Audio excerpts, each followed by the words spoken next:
Assalamualaikum warahmatullahi wabarakatuh. Saya Rahmadi Sapira. Saya akan menjelaskan materi berikutnya yang sudah dijelaskan oleh rekan saya sebelumnya. Baiklah, materi berikutnya yaitu Badan Golgi. Badan Golgi dinamai menurut nama penemunya, yaitu Camillo Golgi. Tersusun atas setumpuk kantong pipih dari membran yang disebut sisterna. Organel ini biasanya terletak di antara retikulum endoplasma dan membran plasma. Sisi badan Golgi yang mendekati nukleus disebut sisi cis, sementara sisi badan Golgi yang menjauhi nukleus disebut sisi trans. Ketika tiba di sisi cis, protein dimasukkan ke dalam lumen sisterna. Nah, di dalam lumen, protein tersebut dimodifikasi. Badan Golgi ini berfungsi untuk mengatur pergerakan berbagai jenis protein atau sintesis protein. Kemudian organel lisosom. Lisosom dihasilkan oleh aparatus Golgi yang penuh dengan protein, berbentuk kantong-kantong kecil dan menghasilkan enzim-enzim hidrolik. Lisosom menguraikan molekul makanan yang masuk ke dalam sel melalui endositosis. Lisosom berfungsi untuk mengatur ulang bagian sel yang rusak, mencerna zat sisa makanan atau zat-zat asing yang masuk ke dalam sel, kemudian sebagai penghasil dan penyimpan enzim pencernaan seluler.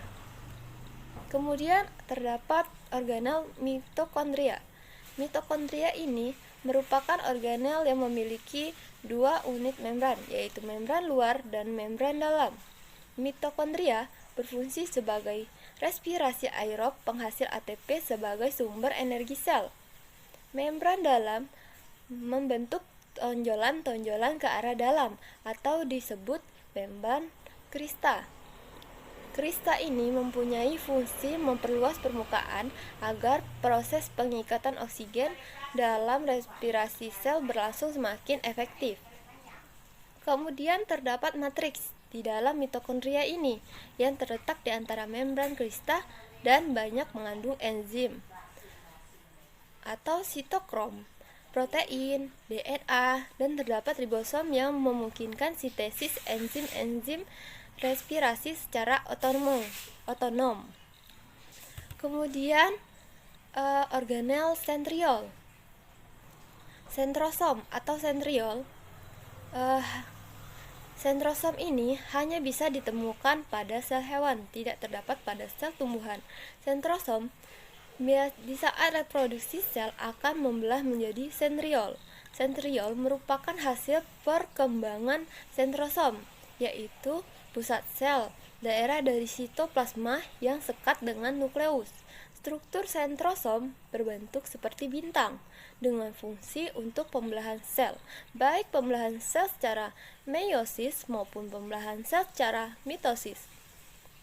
Dari sentriol memancarkan benang-benang gendong pembelahan, sehingga kromosom akan terjerat dalam benang-benang tersebut. Melalui benang gendong ini, nantinya yang akan menarik kromosom itu menuju ke kutub yang berlawanan. Kemudian plastida. Plastida ditemukan di dalam sel tumbuhan. Sel hewan tidak terdapat plastida. Istilah plastida ini merupakan organel yang umumnya berisi pigmen. Nah, terdapat dua pembagian plastida, yaitu kromatofor dan leukoplas. Yang pertama yaitu kromatofor. Kromatofor ini dibagi menjadi dua, yaitu kloroplast dan kromoplas. Yang pertama yaitu kloroplast. Kloroplast ini mengandung pigmen termasuk klorofil dan enzim yang diperlukan untuk proses fotosintesis yang digunakan untuk menghasilkan molekul atau bahan bakar berupa karbohidrat. Struktur kloroplast yang khas yaitu kloroplast tumbuhan adalah suatu organel yang dibatasi membran lapis ganda, membran dalam, dan membran luar yang berbentuk oval. Di dalam kloroplast terdapat sistem bermembran lain yang berbentuk kantong-kantong pipih yang saling berhubungan. Itu disebut tilakoid. Di beberapa wilayah, tilakoid ditumpuk seperti koin yang bertumpuk. Masing-masing tumpukan tersebut disebut grana. Nah, cairan di luar tilakoid tersebut disebut stroma yang mengandung DNA, kloroplas, dan ribosom serta banyak enzim. Yang kedua yaitu kromoplas. Kromoplas merupakan plastida yang mengandung pigmen atau plastida yang berisi pigmen selain klorofil. Contohnya phycoerythrin, xanthophyll, dan karoten. Khususnya karotenoid yang kuning, oranye, dan merah yang tidak larut pada air dan tidak terlibat di dalam proses fotosintesis. Yang kedua dari pembagian plastida yaitu leukoplas. Leukoplas ini merupakan plastida yang tidak mempunyai warna atau plastida yang berwarna putih dan berfungsi sebagai penyimpan makanan. Nah, leukoplas ini dibagi menjadi 3, yaitu yang pertama amiloplas yang merupakan tempat menyimpan amilum atau pati. Amiloplas ini bentuknya berbeda-beda, tergantung seberapa banyak pati yang terdeposit. Yang kedua, elaioplas atau lipidoplas berfungsi untuk tempat penyimpanan lemak atau minyak yang digunakan oleh tumbuhan dan utamanya terdapat dalam biji tumbuhan. Yang ketiga yaitu proteoplas yang merupakan tempat penyimpanan protein atau asam amino yang memproduksinya dan umumnya terdapat dalam biji tumbuhan.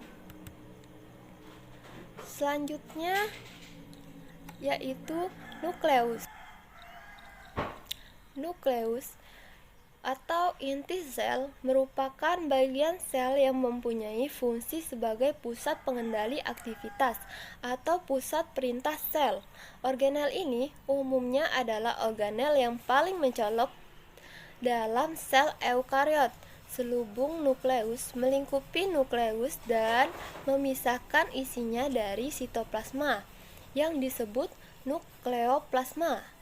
Terlubung ini terdiri dari 2 membran yang masing-masing merupakan lapis ganda lipid dengan protein terkait. Nukleus mengendalikan sintesis protein di dalam sitoplasma dengan cara mengirim molekul pembawa pesan berupa RNA, yaitu mRNA, yang disintesiskan berdasarkan pesan gen pada DNA. Baiklah, sekian penjelasan dari saya. Jika ada salah kata, saya mohon maaf. Kepada Allah saya mohon ampun. Saya akhiri. Wabillahi taufiq wal hidayah. Wassalamualaikum warahmatullahi wabarakatuh.